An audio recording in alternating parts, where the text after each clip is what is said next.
On me pose régulièrement la question, mais combien existe-t-il d'émotions? Depuis plus de 20 ans que j'étudie les émotions, leurs mécanismes et leurs traductions en comportement d'adaptation ou de résistance, je vous avoue avoir tout entendu. Certains parlent d'émotions de base, d'autres d'émotions principales ou primaires. En réalité, rien de tout cela. Il existe 4 émotions seulement. Et seulement 4. Elles ne sont ni primaires, ni secondaires, ni même tertiaires. Ces 4 émotions universelles sont la tristesse, la colère, la peur et la joie. Alors certes, au cinéma, Pixar présente le dégoût comme la 5e émotion, mais en réalité, le dégoût, c'est une sensation. Mais alors comment distinguer clairement les émotions du reste de nos ressentis? En fait, une émotion possède une qualité unique. Elle ne peut pas coexister simultanément avec une autre émotion. Alternativement, oui, mais simultanément, non. Donc le dégoût, qui est une sensation, peut être associé simultanément à 2 autres émotions.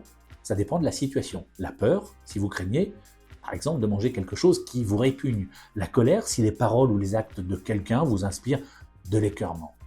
Et puis, certains confrères évoquent également la surprise, comme la 6e émotion. Or, la surprise n'est pas une émotion, mais c'est un état émotionnel. Et un état émotionnel, par essence, est temporaire. C'est une phase transitoire d'ajustement à une situation qui peut elle-même être associée à chacune des 4 émotions. D'ailleurs, une belle surprise, c'est de la joie. Un sursaut, c'est de la peur. Une brusque trahison, c'est de la colère. Une perte subite de quelqu'un ou de quelque chose auquel vous êtes attaché, et là, c'est de la tristesse. Alors, pour mieux comprendre, imaginez une molécule émotionnelle. Et au cœur de cette molécule se trouve un atome central, qui est celui de l'émotion. Cet atome est lui-même composé de 4 particules subémotionnelles, en quelque sorte, que sont donc nos 4 émotions, tristesse, colère, peur et joie. Et autour gravitent 4 autres atomes essentiels, que sont la sensation, le sentiment, le ressentiment et l'état émotionnel. Et tous ces atomes interagissent constamment, s'influencent, se transforment et s'ajustent en fonction des situations que vous rencontrez. Et cette molécule émotionnelle complète est à l'origine de tous nos ressentis. Et si on zoome sur chaque atome, voici leur rôle précis. 1. L'émotion, c'est la réponse instantanée à un stimulus, une pensée, un événement, une parole. Elle permet une évaluation cognitive rapide afin d'élaborer une réponse adaptée.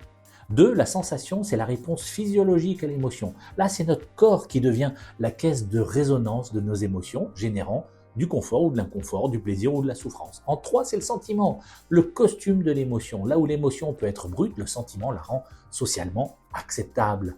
La joie devient satisfaction, la peur devient appréhension, la colère devient frustration et la tristesse devient déception.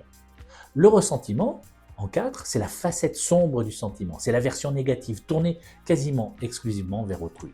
La colère se mue en haine, la tristesse en mépris, la peur en jalousie, tandis que la joie, elle reste agréable et donc exempte de tout ressentiment. Et puis en dernier, l'état émotionnel.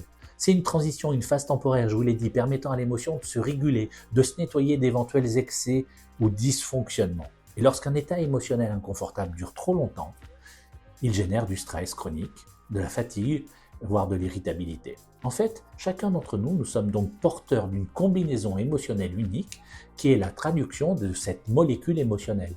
Elle-même unique, distincte, elle nous singularise à travers des pensées, des croyances, des valeurs et des actes. Mais figurez-vous que lorsque notre molécule émotionnelle personnelle entre en contact et interagit avec celle des autres, nos molécules émotionnelles créent une chimie émotionnelle spécifique, mesurable pour chaque relation avec ses propres marqueurs. Chaque relation possède ainsi sa propre signature chimique émotionnelle. C'est ce que j'appelle la chimie relationnelle, concept que je vous présenterai en détail dans une prochaine séquence. Et vous, avez-vous conscience de la qualité de votre molécule émotionnelle? Comment justement vos émotions, vos sensations, vos sentiments, ressentiments et états émotionnels s'équilibrent? Je suis Robert Zuilly et je suis convaincu qu'en découvrant notre molécule émotionnelle personnelle, nous pouvons agir positivement et durablement sur la qualité de nos relations.